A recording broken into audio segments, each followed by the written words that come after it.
Every time a fictional character dies, a reptilian is born. Connor stopped writing his stories in the first person point of view, and not because of the negative reviews that he was receiving on his internet blog. Of course, he could understand their gripes, as he had admittedly used I as the first word in every story he'd ever written, some 47 of them over the course of the year. He'd been able to churn out so many stories for this very reason, as the I was a very useful strategy in his attempts to get into his main character's head. In fact, his stories might as well have been taken directly from his daily journal, as they were all true eyewitness accounts from his dreams. As much as he wanted to respond to his fans' criticisms and assure them that the stories were all first person because they were his own experiences, he kept this little caveat to himself, as he wasn't sure how that would change the dynamic between him and his audience.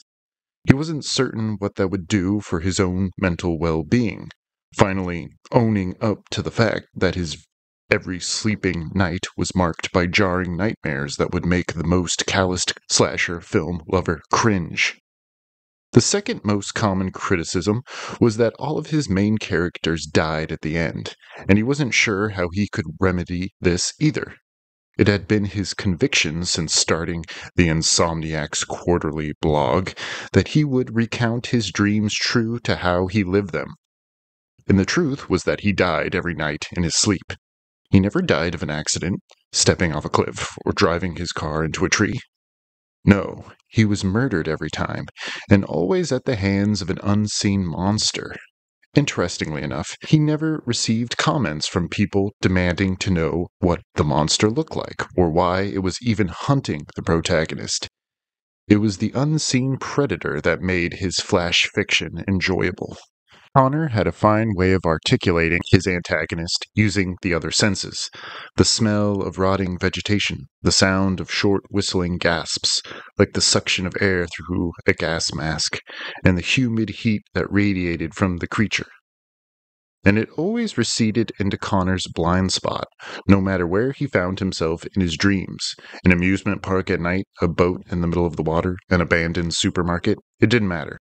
Sometimes Connor even remembered previous dreams while ducking through the aisles of a store or stupidly cramming into a roller coaster car idling on the track. He'd think to look behind him, to keep his head on a swivel, as his dad would say, but the creature knew just when to sidestep away, breathing first on the back of his neck with his compost heap breath, and then on the side of the face. The monster was always close enough for him to feel its weight shift on the floor he was standing on or hear the hard pat of its seemingly bare feet on the surface. A slap if the concrete was smooth enough, or a weighted scuffle of dirt or leaves if the earth was overgrown. His audience liked to speculate on what it could be, but Connor never once dared. To visualize it would be to give it life, or so he feared, as his most chatty of contributors argued on what species of Bigfoot it was. He quickly skimmed those comments and moved on, as he was most afraid that following their train of logic would inevitably result in a face-to-face meeting with the thing. As most of the others from the scattered corners of the globe indulged in these fantasies, Connor was content with the mystery, and he wouldn't have even named the monster if he hadn't read the wrong comment one sleepless night at 3 a.m. as he was uploading his most recent decapitation in a condemned summer camp. From one of his returning readers, DemBones32, he read the life-changing comment, "Careful, every time a fictional character dies, a reptilian is born." This comment affected Connor so profoundly that he opened the chat function on his website and sent out a direct call to his anonymous user's handle. He didn't have to wait long, huddled there in the blue light of his laptop, in his dark kitchen, and when the internet personality replied, it was with all the casualty of an old friend. In response to Connor's request for a follow-up, DemBones wrote the following. The reptilians live in a higher dimension of thought forms and imagination. They sometimes burrow in our dreams when they want a safe place to feed. They are attracted to bad dreams in particular that feature a lot of death, as they use that louche, or negative energy, to reproduce and lay their eggs in your personal astral bubble. They love writers the most because they live in that realm all the time, experimenting with tragedy and hopelessness. I was just warning you, as it sounds like you have an infestation.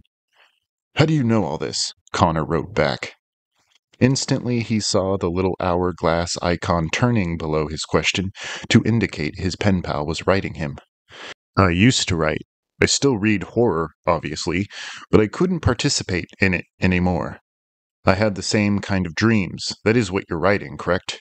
I used to treat my blog as my own personal dream journal, and that's when I knew I had to stop. What happened?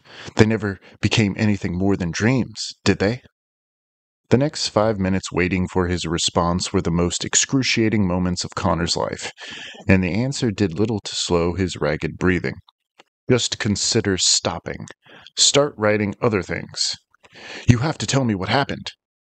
The eggs hatched, and Connor watched his name drop from the leaderboard, which told him the anonymous reader had logged off for the night.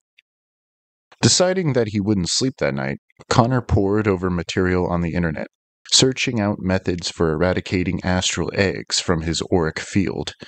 As he would later regret, Connor clicked on the first series of enchantments spelled out on a Wicca blog that hit all the same keywords as dem bones. He immersed himself in a steaming bath with Himalayan rock salt and essential oils. He lit a single red candle and placed it near the faucet, and then he leaned a pocket mirror against the candle. Then he filled the room with smoke, which he accomplished by burning the remaining bundle of musk incense at the bottom of the bathroom drawer. As he eased into the bath, he was careful not to nudge the candle or mirror into the water with him. As instructed, he narrowed his eyes, relaxed considerably, and gazed with his blurring vision into the mirror at his own reflection in the dark bathroom, accentuated in the dancing yellow candlelight. The instructions were explicit that once his eyes had relaxed enough, the candlelight combined with the twisting smoke provide a kind of spiritual lens through which he would be able to decipher his own aura. The reptilian eggs would appear as glowing orbs the size of marbles and the consistency of water droplets, and often congregated along the crown chakra, near the top of the head, but sometimes danced along the forehead like extra eyes. The only way to rid the field of the parasites was to light a match as close to the skin as possible and burn them away. As he lay there in the cooling water with pink skin and a book of matches close to hand, he thought he could smell the familiar stench of rotting vegetation, just fragments breezing past his nostrils. And then something stirred in the kitchen, a soft pad, and then the ruffle of his hallway rug as something seemingly tripped over it and bunched it up against the wall. Connor snapped out of his meditation with an ear trained toward the closed and latched door, but he did not hear any other noises. Returning his gaze to the mirror, he began to see twinkling lights flickering and slicing with the candlelight, and he focused his gaze, his hands ready with the matches. Blindly, he shook one out and pressed it between the book and the striking strip, ready to yank it toward him in a chemical reaction of fire. Something about the sudden pause in the hallway outside his door told him that he had limited time and needed to act fast. The smell of the monster had become even stronger now that the incense sticks had reached their ashy nubs. Then he felt a hot breath of air against the top of his head, just teasing his bangs and scalp. He knew enough from his dream records that it was unwise to look up, as the thing always shifted its position, usually much closer and primed and ready to strike. And now that this was not a dream, it was not his intention to challenge anything he had time and time surrendered his life to. The lights twinkled again, much brighter this time, and he likened them to fat fireflies buzzing around his temples, exactly like the sight had described them. He moved instinctively, and the match exploded in his hand. Moving fast, but not fast enough to extinguish the flame, he raised the light and heat to his forehead and watched the fireflies shrink away, as if in pain, and then reduce to pinpricks, like diodes dimming on a circuit board. As soon as the match burned down to his fingertips, the hot breath from above had abated, and the lights reflecting in the mirror had completely dissipated. He waited a long 10 minutes gazing into the glass and soaking in absolute silence before he was sure that the astral eggs had diminished to nothing. Then he heard a ding on his computer, and he knew Dem Bones had chimed in again. He hurried to dry himself in his towel, and he wasn't even thinking about his midnight visitor when he burst out into the empty hall and huddled in front of his computer, half naked and dripping. "Sorry," Dem Bones had come back with.